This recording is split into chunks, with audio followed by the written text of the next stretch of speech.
Math with Pizza.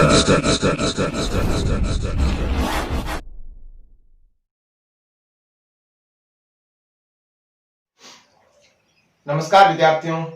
तो आज हम देखते हैं जो प्रश्नमाला 17 है उसके जो गणितीय क्वेश्चन है, यानी हमने एक एक क्वेश्चन एक एक नंबर के जो आते हैं उनके बारे में तो पहले अध्ययन कर लिया है। अब हम देखते हैं एक 2 नंबर का क्वेश्चन आता है उसके बारे में। तो पहला क्वेश्चन है इसमें कि वाहन के रुकने की दूरी ज्ञात कीजिए यदि प्रतिक्रिया दूरी 2 मीटर और अवरोध दूरी 1 मीटर है। तो ये सूत्र मैंने आपको बताया था किसका, रुकने की दूरी का। क्या था कि रुकने की दूरी बराबर प्रतिक्रिया दूरी प्लस अवरोध दूरी, प्रतिक्रिया दूरी प्लस अवरोध दूरी। ठीक है, ये सप्लीमेंट्री एग्जाम में एक बार आया था क्वेश्चन। ठीक है ना। तो प्रतिक्रिया दूरी देखो कितनी है 2 प्लस अवरोध कितनी है 1, तो 2 और 1 कितनी हो गई 3 मीटर। यानी रुकने की दूरी क्या है 3 मीटर है। यानी इनमें से 2 आपको दे रखी होगी प्रश्न में, एक ज्ञात करनी है। ठीक है, तो ये सूत्र आपको याद रखना है। ठीक है ना। अब देखो सेकंड नंबर क्या है कि किसी नगर में टैक्सी का किराया पहले किलोमीटर का तो 5 रुपए और बाद में है 3 रुपए। यदि तय की गई दूरी x किलोमीटर और किराया y रुपए हो तो इसे समीकरण के रूप में व्यक्त कीजिए। तो यहां देखते हैं हम कि मान लो यहां से यहां तक 1 किलोमीटर है, कितना 1 किलोमीटर। यहां इसका किराया कितना है 5 रुपए, कितना 5 रुपए। फिर उसने कहा बाद में कितना है 3 रुपए।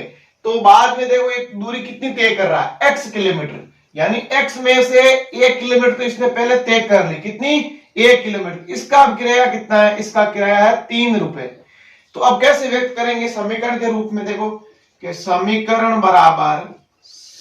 हो जाएगा इसका कि पहले किलोमीटर के लिए इसने 5 रुपए दे दिए, 5 इंटू 1 प्लस अब पूरी दूरी कितनी है x किलोमीटर है, उसमें से इसने 1 किलोमीटर तो पहले तय कर ली थी जिसका इसने 5 रुपए किराया दे दिया। अब आगे आने वाले का कितना किराया था 3 रुपए।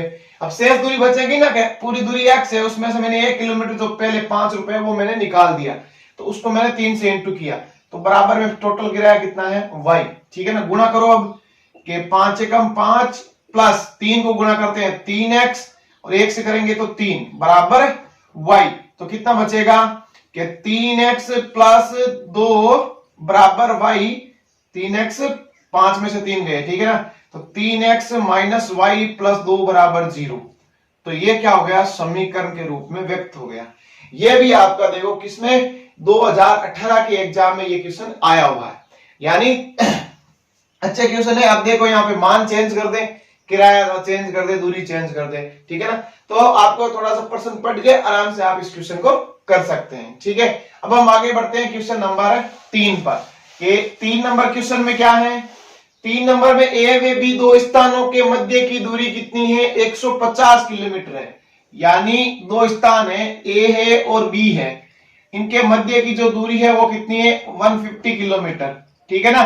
फिर क्या कह रहा आगे कि इसमें मध्य यातायात सिग्नल मिलते हैं कितने 5। तो देख लेते हैं ये A1, ये A2, ये A3, ये A4, ये A5, ये 5 सिग्नल है इनके बीच में। ठीक है। यदि एक कार 60 किलोमीटर प्रति घंटा की चाल से, यानी एक कार है, ठीक है ना, एक कार वो कितनी 60 किलोमीटर प्रति घंटा की चाल से चल रही है।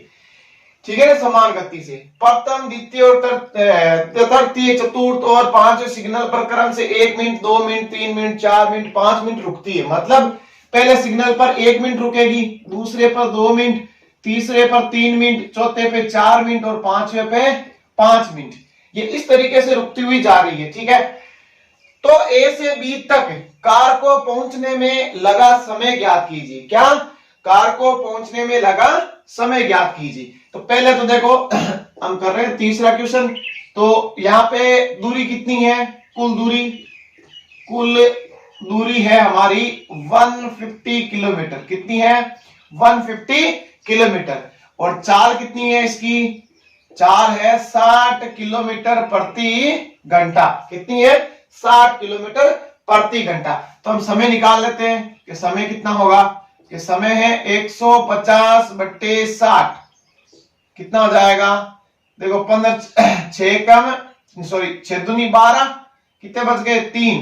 ठीक है, 3 में भाग जाएगा नहीं, तो 2 से ही 3/6, ये इस तरीके से ना 15 में हम 6 का भाग देते हैं, 2 बार गया 12, कितना बचा? 3। तो 3 में भाग जाएगा नहीं, तो शेषफल को ऊपर लिखते हैं, भागफल को नीचे, तो ये 1 और ये 2, मतलब 2.5 घंटे लग जाएंगे। कितने?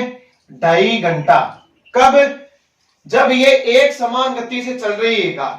क्या? जब ये एक समान गति से चल रही है। जैसे हमें क्यूसर से नागौर जाते हैं, ठीक है ना, कितनी दूरी है? लगभग होगी आपकी 40-42 किलोमीटर है। अगर बीच में हमें रुकना नहीं पड़े, यानी जैसे क्यूसर से शुरू हुए हम 50 किलोमीटर प्रति घंटा की चाल से, तो वही चाल से हम नागौर जाएं और कुछ भी बीच में हमें ब्रेक लगाने की जरूरत नहीं पड़े, तो उसे हम क्या बोलते हैं कि वो समान गति से चली गई, यानी कोई अवरोध नहीं है। यही चीज यहाँ पे है कि 150 किलोमीटर दूरी थी, 60 किलोमीटर प्रति घंटा की चाल से ये चली, इसके बीच में कोई अवरोध नहीं है, तब इसे 2.5 घंटा लगता है। लेकिन अब क्वेश्चन में एक चीज और दी हुई है कि सिग्नल मिल रहे हैं इसको 5, वहां पे ये रुक रहा है। ठीक है, तो देखो एपी बना लें, एपी बन जाएगी कि पहले पे 1 मिनट, दूसरे पे 2 मिनट, तीसरे पे 3 मिनट, चौथे पे 4 मिनट, और जो आपका लास्ट पद है वो कितना है? 5 मिनट है ना। ये आपकी एपी बन गई, ठीक है ना। तो प्रथम पद क्या है इसमें? प्रथम पद ए का मान कितना? 1, डी कितना है? A2 माइनस A1, 2 माइनस 1 कितना? 1 आ जाएगा। ठीक है, और अंतिम पद, पांचों सिग्नल अंतिम है ना, 5 मिल रहे हैं टोटल, तो an कितना है? 5 है। तो हम क्या करें कि इन सभी का योग ज्ञात करना पड़ेगा, टोटल को जोड़े ना भाई, 1 मिनट मार रुकी, 2 3 ऐसे, ठीक है, ऐसे तो हम जोड़ सकते हैं 5 4 9 3 12 3 15, लेकिन हमें सीधा जोड़ के नहीं बताना है, हमें समांतर श्रेणी से बताना। तो कैसे बताएंगे कि Sn बराबर n/2 a प्लस l, समांतर श्रेणी मैंने बताया जब आपको अंतिम पद दिया हुआ हो, तो क्या हो जाएगा? n कितने हैं? टोटल सिग्नल कितने हैं? 5/2, प्रथम पद गया 1 और l का मतलब अंतिम पद गया है 5। देखो 5/2 इंटू 6, 3 बार, तो कितने? 15 मिनट, क्योंकि ये सिग्नल पर मिनटों में ही रुक रही है, घंटे में नहीं है। देखो है ना, 1 मिनट, 2 मिनट, 4 मिनट ऐसे, तो 15 मिनट इसे और लग गई, तो कुल समय अब कितना लगेगा? कुल समय, ठीक है, कि 2.5 घंटे तो इसमें लग गए, यानी 2 घंटा और 30 मिनट, ठीक है ना। अब प्लस इसमें कर दे हम 15 मिनट और, जो हमें अवरोध में आई, तो कुल समय लग जाएगा 2 घंटा 45 मिनट। कितनी? 2 घंटा और 45 मिनट। तो ये हो गया इसका कुल समय, ठीक है ना। इजी क्वेश्चन है। फिर हम आगे बढ़ते हैं क्वेश्चन नंबर 4 पर, कि एक 24 मीटर ऊंचे पोल पर यातायात नियंत्रण के लिए क्या लगाया गया है? सीसीटीवी कैमरा लगाया गया है ना, ताकि ये पोल के सिरे से 25 मीटर दूर दृष्टि रेखा के आगे भी यातायात देख सकता है। तो पोल के चारों ओर एक दर्शनीय वृत्त का क्षेत्रफल ज्ञात कीजिए। ठीक है, तो क्या करते हैं, देखो ये 24 मीटर ऊंचा पोल हो गया, ठीक है ना, तो ये कह रहा है ये 25 मीटर दूरदृष्टि तक ये यातायात देख सकता है, ठीक है ना। इसके चारों ओर एक दर्शनीय वृत्त का क्षेत्रफल ज्ञात करना। कैसे? कि यहां से यहां तक तो ये देख नहीं सकता, ठीक है ना, 25 मीटर तक। इससे आगे जो दूरी है, जैसे ये इस टाइप से, ठीक है ना, ये इस टाइप से एक वृत्त बनेगा इसमें, कि ये दूरी, ये चारों तरफ जब घूमेगा कैमरा तो ये यहाँ पे देख सकता है, यहाँ पे लगा हुआ है कैमरा, ठीक है ना। तो ये जो दूरी है ये देखेगा, यानी जो दिख नहीं रही है एक दर्शनीय वृत्त, ये देखेगा। तो यहां से देखो ये इसका केंद्र हो गया, तो यहां से लेकर यहां तक ये इसकी क्या हो गई? त्रिज्या हो गई। तो ये हमें ज्ञात करनी है, क्योंकि वृत्त का क्षेत्रफल ज्ञात करना है, तो वृत्त के क्षेत्रफल में त्रिज्या की आवश्यकता होगी। देखो 90 का कोण बन रहा है, इसको नाम दे दूं मैं ABC। तो यहां करें हम समकोण त्रिभुज ABC में, समकोण त्रिभुज ABC में किससे? पाइथागोरियस प्रमेय से, पाइथागोरियस प्रमेय से, ठीक है ना। देखो क्या हो जाएगा? कर्ण का स्क्वायर मतलब AC का स्क्वायर, ठीक है, आधार का स्क्वायर BC का स्क्वायर, प्लस लंब का स्क्वायर मतलब AB का स्क्वायर। तो AC कितनी है? 25 का स्क्वायर हो जाएगा 625। BC हमें ज्ञात करनी है, प्लस ए बी कितनी 24, 24 का हो जाएगा 676, ठीक है ना। 24 का कितना हो जाएगा 676। तो देखो बीसी स्क्वायर कितना होगा हमारे पास, बीसी स्क्वायर कर्ण स्क्वायर बराबर आधार स्क्वायर प्लस लंब स्क्वायर।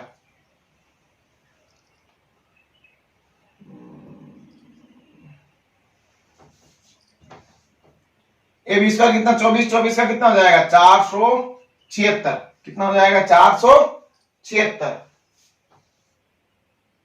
ए बी कितना है 24, 24 का स्क्वायर हो जाएगा 576।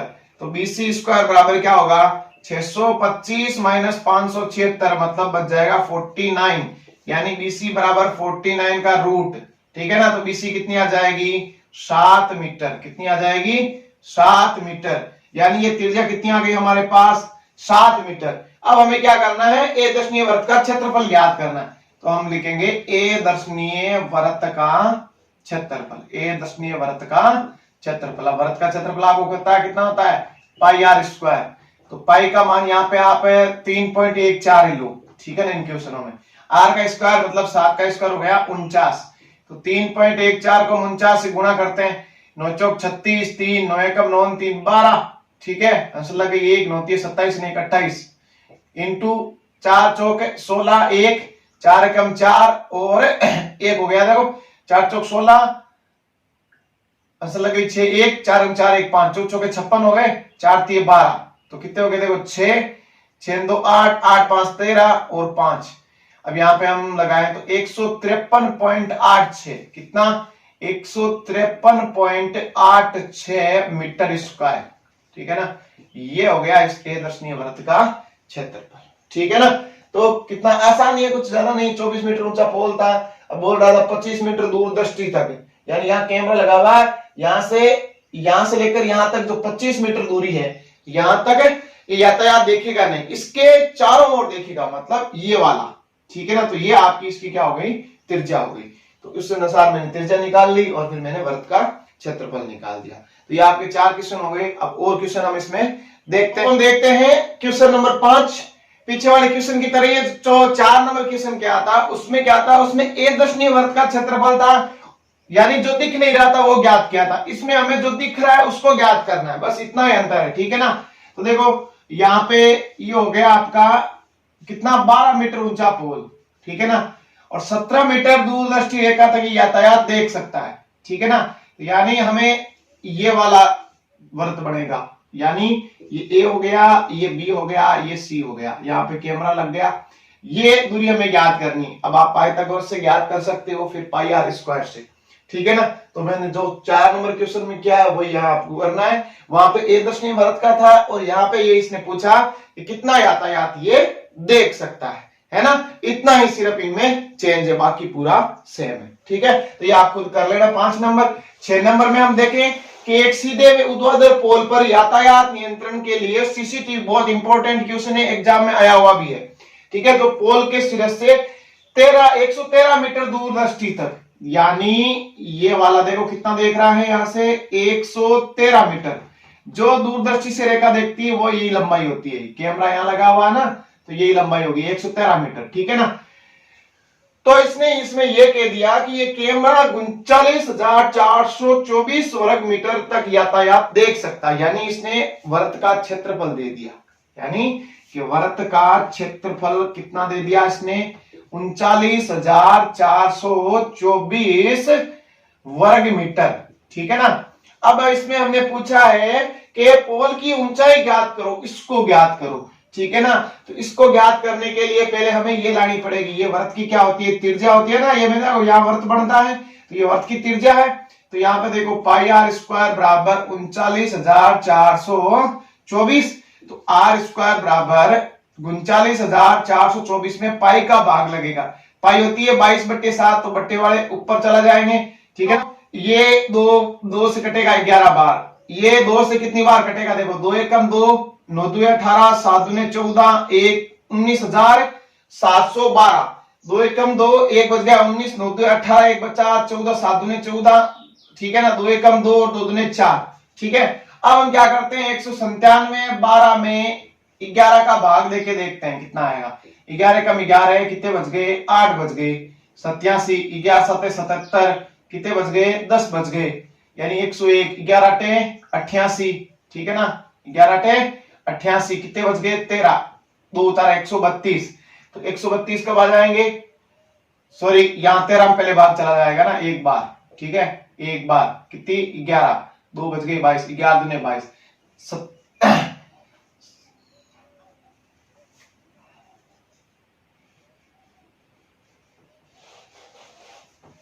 तो यहां पर 11 का भाग देते हैं 19,712 में, ठीक है ना, 11 का भाग दे, 11 कम 11, कितने बच गए? यहाँ पे 8, उतारा 7 87, तो 11 7 77, ठीक है ना, तो कितने बच गए?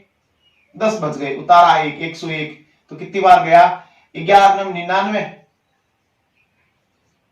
तो कितने बच गए? 2, और 2 उतारा कितने हो गए? 22, 11 दूने 22, 1792, यानी आर स्क्वायर बराबर 1792 इंटू 7, ये कैंसिल हो गया यहां से, ठीक है, तो आर बराबर क्या हो जाएगा? सॉरी, आर स्क्वायर बराबर गुणा कर लो, 7 2 14, 1 7 63 ने 64, आंसर लग गई 6, 7 7 49, और 6 कितने हो गए? 55, तो आंसर लग गई कितनी? 5, 7 कम 7 और 5 कितने हो गए? 12, यानी 12,544, तो आर बराबर 12,544 का रूट कर देंगे, यानी वर्गमूल, तो निकालो 12,544 का, कितना हो जाएगा? ये जोड़ा ये बन गया 1 इंटू 1, ठीक है, 1, कितने बच गए? 0 25, आया 2, उतारा 1, कितने हो गए? 21, 11 444, और यहाँ 22, तो 2 से गुणा कर दो, कितने हो गए? 444, यानी 112, 112 मीटर, कितने आ गए? 112 मीटर, यानी ये हमारी आ गई त्रिज्या जहां ये यातायात देखता है, 112 मीटर, ये ए हो गया, ये बी हो गया, ये सी हो गया। अब हम निकाल लेते हैं कि समकोण त्रिभुज ए बी सी में कि इस लंब का स्क्वायर यानी ए बी का स्क्वायर बराबर क्या होता है? लंब स्क्वायर बराबर कर्ण स्क्वायर, यानी ए सी का स्क्वायर माइनस आधार का स्क्वायर बी सी का स्क्वायर, तो 113 का स्क्वायर कितना हो जाएगा? 113 कितने हो गए?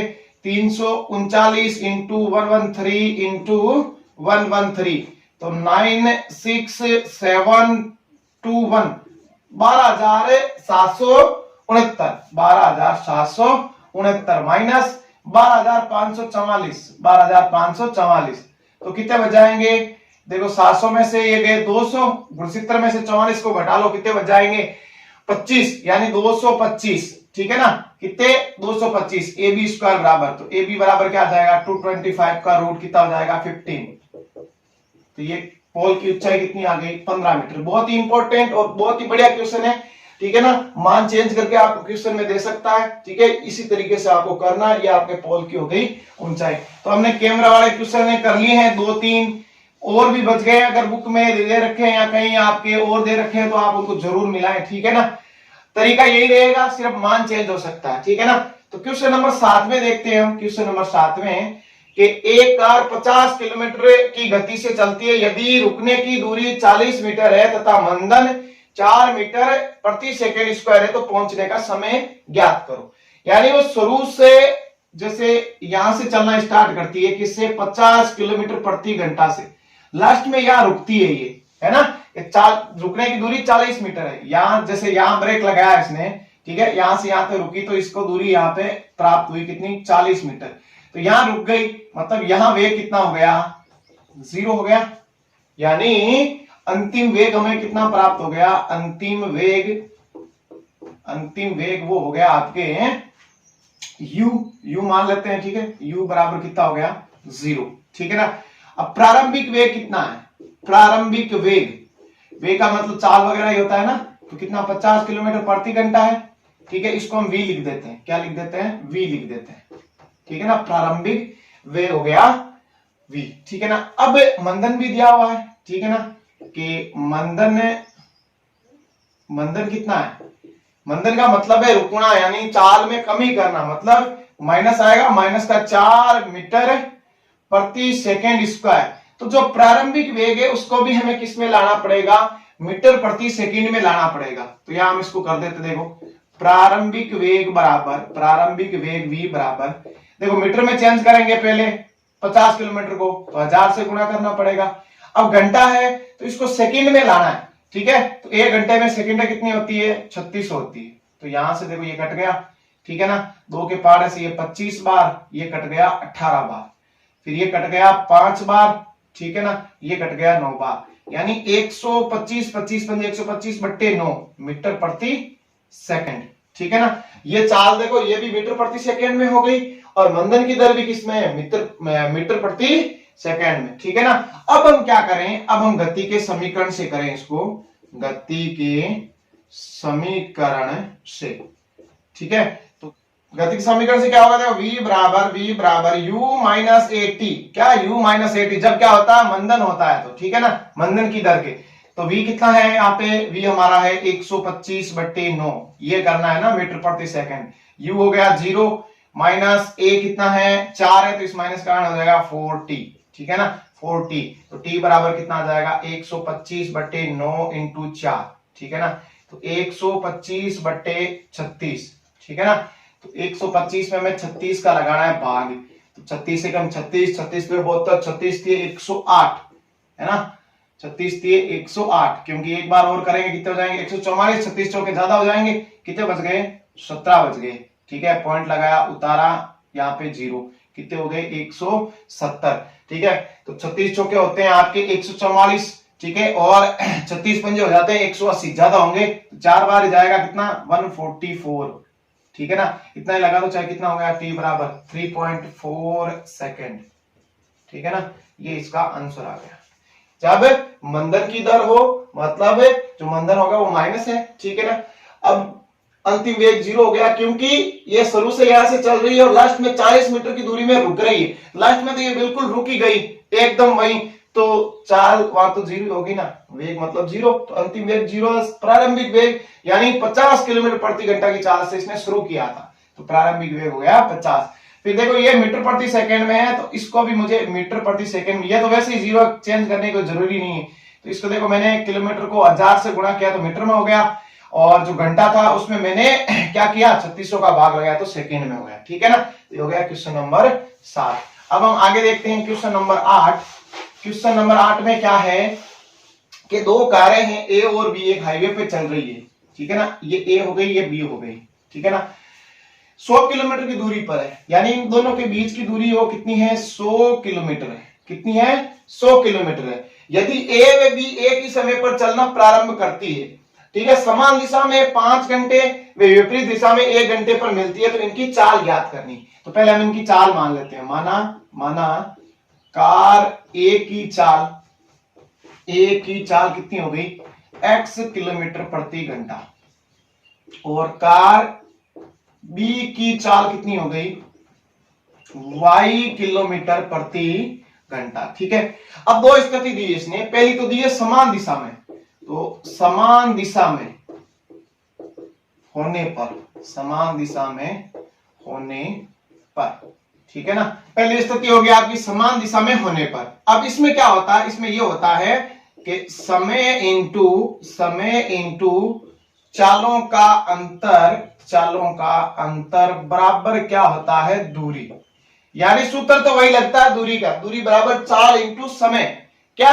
दूरी बराबर चाल इंटू समय। लेकिन यह समान दिशा में होने पर दो है ना कार, तो दोनों कारों का अंतर निकालना, किसका? चाल का हमें। तो समय समान दिशा पर कितना है? 5 घंटे है, और अंतर कितना हो जाएगा? x माइनस वाई, यानी इन दोनों का अंतर बराबर दूरी कितनी है? 100 है, तो x माइनस वाई बराबर देखो 100 में 5 का भाग लगा 20, समीकरण नंबर हो गया 1, ठीक। अब सेकेंड स्थिति क्या है? विपरीत दिशा में होने पर,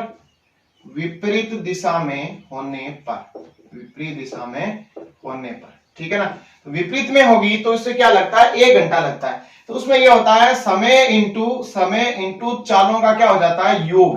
क्या हो जाता है? योग, ठीक है, बराबर दूरी। तो यहां पे देखो समय कितना? 1 इंटू चालों का योग x प्लस वाई, ठीक है, बराबर कितना है? 100, ठीक है। तो x प्लस वाई बराबर कितना हो जाएगा? 100। समीकरण नंबर कितना हो गया? 2। तो समीकरण 1 व 2 को हम हल कर लेते हैं, जोड़ेंगे तो y से y कट जाएगा। क्या करें? यहां मैं साफ कर देता हूं इसको कि समीकरण नंबर 1 प्लस समीकरण नंबर 2, हमने दोनों को जोड़ लिया। तो जोड़ेंगे तो x और x कितना हो गया? 2x, y से y कट जाएगा, 100 और 20 कितने हो जाएंगे 120, तो x बराबर कितना आ जाएगा 60। ठीक है ना। तो x का मान कहां रखें हम, x का मान रखें समीकरण नंबर 1 में। ठीक है ना। तो 1 में रखेंगे तो 60 माइनस y बराबर कितना है 20, तो y उधर जाएगा तो प्लस का और 20 इधर जाएगा माइनस, 60 माइनस 20 कितने जाएंगे 40। यानी जो कार ए थी उसकी चाल तो है 60 किलोमीटर प्रति घंटा और कार बी की चाल है 40 किलोमीटर प्रति घंटा। देखो 60 और 40 100 हो गई ना, दूरी भी 100 ही याद करनी है, तो 100 किलोमीटर प्रति घंटा हो गई। ठीक है ना। तो ये आगे क्वेश्चन हो गए। अब देखो कुछ हमें समांतर श्रेणी के कुछ क्वेश्चन है 4-5, उनके बारे में अध्ययन करते हैं।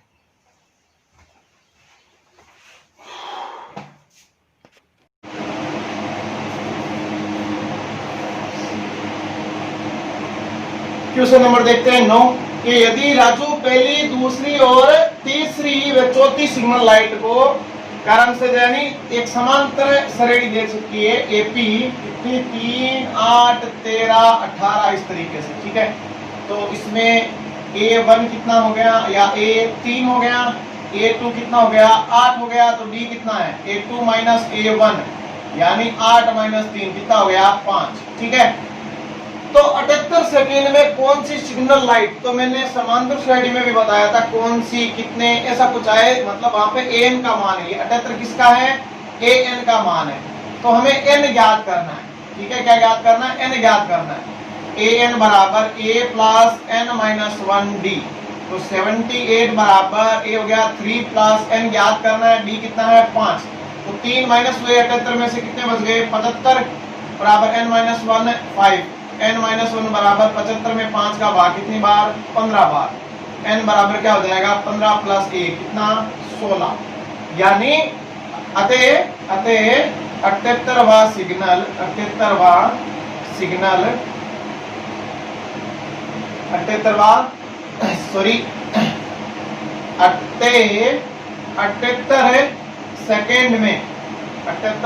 में 16वां सिग्नल पार करेगी, 16वां सिग्नल पार हो जाएगा। इसने ये पूछा था कौन सा सिग्नल पार कर लेंगे, जब क्या 78 सेकेंड हो, तो 78 सेकेंड में 16वां सिग्नल पार हो जाएगा। ठीक है। तो इजी क्वेश्चन है, समांतर श्रेणी अच्छे से मैंने बताई आपको। इसी तरीके से आपका क्वेश्चन नंबर 10 है।